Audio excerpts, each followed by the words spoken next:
Welcome to this week's sales framework for non-sales professionals.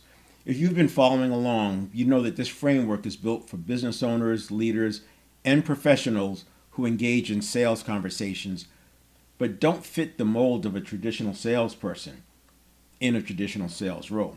You're often selling in a context that requires patience, credibility, and alignment with the buyer's decision-making process. You may even be prioritizing the long-term relationship over a sale today. Now you can see how this would be a valuable approach for a coach or a consultant.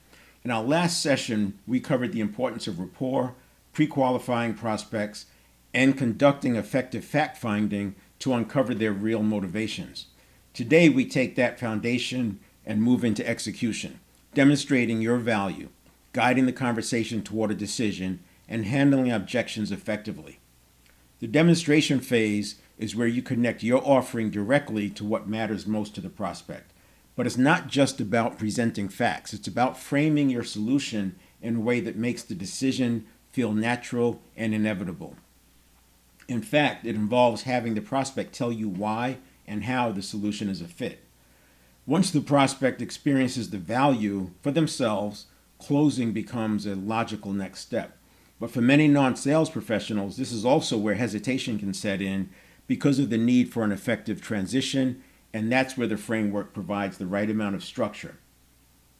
Finally, I'll walk you through common objections: wanting to shop around, needing more time, and of course, price. By the end of this session, you'll have the framework for a practical, repeatable approach to guide prospects toward a decision, ensuring they feel confident in choosing your solution. Now, whether you're selling services, securing investment, or getting support for a strategic initiative, mastering this part of the framework will make your conversations more effective and natural, which will result in more consistency and predictable outcomes. Let's dive in with a quick review. We talked about making sure that you're in the right state, and whatever that is, I'm not going to tell you what state is right for you.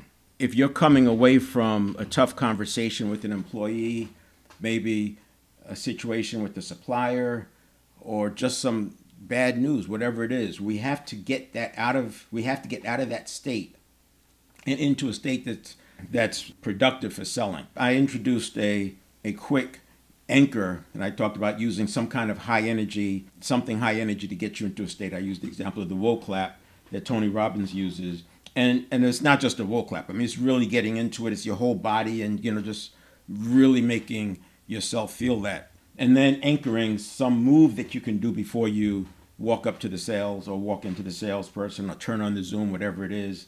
And, I like the yes.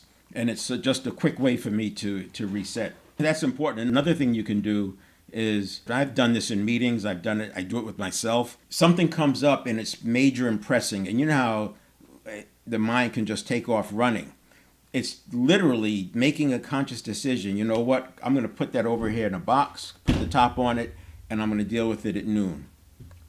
Or I'm going to deal with it after lunch. I'm going to put this over there to the side, put it in a box, and imagine yourself putting it into a box with the cover on it, and it's effective. You may have to try different words to make it work for you, but you are in control of your internal experience. There's nothing external that we're talking about that's affecting you. This is your neurons firing and wiring and looking for danger and looking for things that are scary